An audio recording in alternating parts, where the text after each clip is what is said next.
मई 1999। कारगिल की बर्फीली पहाड़ियों पर जंग की आग भड़क चुकी थी। पूरी दुनिया की नजर जमीन पर लड़ रही भारतीय सेना पर थी। लेकिन उसी आसमान में, बादलों के पीछे, एक ऐसी लड़ाई भी लड़ी जा रही थी जिसके बारे में बहुत कम लोग जानते हैं।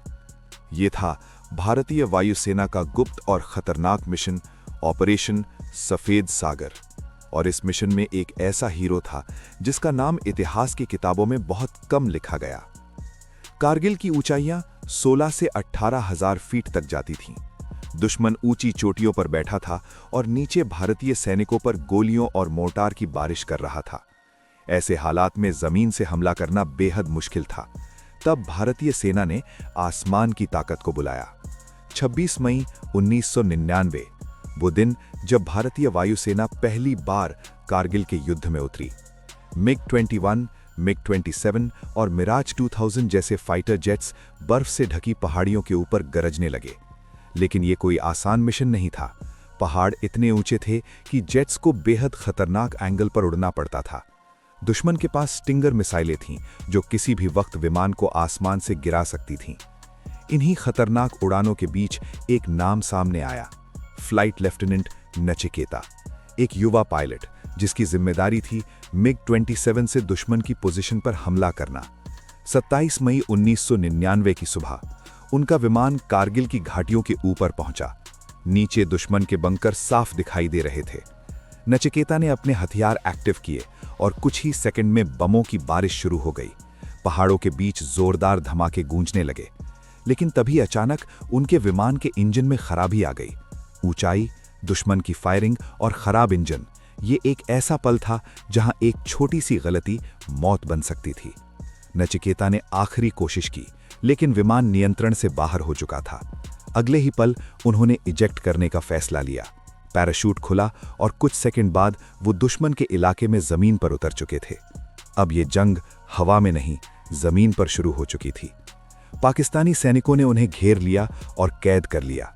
कई दिनों तक उन्हें बंदी बनाकर रखा गया। पूछताछ हुई, दबाव बनाया गया, लेकिन उन्होंने भारतीय वायुसेना के मिशन की एक भी गोपनीय जानकारी बाहर नहीं आने दी। उधर भारत में हर दिन खबरों में एक ही सवाल था, क्या नचिकेता वापस आएंगे? इस बीच भारतीय वायुसेना लगातार हमले कर रही थी। मिराज 2000 जेट्स ने दुश्मन के सप्लाई डिपो, बंकर और ठिकानों को सटीक बमबारी से तबाह करना शुरू कर दिया। ऊंचाइयों पर बैठे दुश्मन को पहली बार एहसास हुआ कि अब मौत सिर्फ नीचे से नहीं, ऊपर आसमान से भी आ रही है। धीरे धीरे ऑपरेशन सफेद सागर का असर दिखने लगा। दुश्मन की सप्लाई लाइन टूटने लगी, उनके बंकर एक एक करके खत्म होने लगे और भारतीय सेना को पहाड़ों पर आगे बढ़ने का मौका मिलने लगा। लेकिन उस वक्त भी एक सवाल सबके दिल में था, नचिकेता का क्या हुआ? करीब एक हफ्ते बाद अंतर्राष्ट्रीय दबाव बढ़ने लगा। आखिरकार पाकिस्तान को झुकना पड़ा। 3 जून 1999, वो दिन जब फ्लाइट लेफ्टिनेंट नचिकेता को रिहा किया गया और वो वापस भारत लौटे। जब वो सीमा पार करके अपने देश की मिट्टी पर कदम रख रहे थे, तब सिर्फ एक पायलट नहीं लौट रहा था, बल्कि वो हौसला लौट रहा था जो हर भारतीय सैनिक के दिल में बसता है। कारगिल युद्ध में ऑपरेशन सफेद सागर ने इतिहास रच दिया। ये पहली बार था जब भारतीय वायुसेना ने इतनी ऊंचाई पर इतनी सटीक और निर्णायक एयर ऑपरेशन चलाया। इस मिशन ने जंग की दिशा ही बदल दी।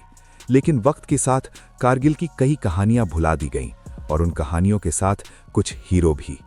फ्लाइट लेफ्टिनेंट नचिकेता उन गुमनाम नायकों में से एक थे जिन्होंने आसमान में उड़ते हुए मौत को आंखों में देखा, दुश्मन की कैद झेली, लेकिन देश के राज और सम्मान दोनों की रक्षा की।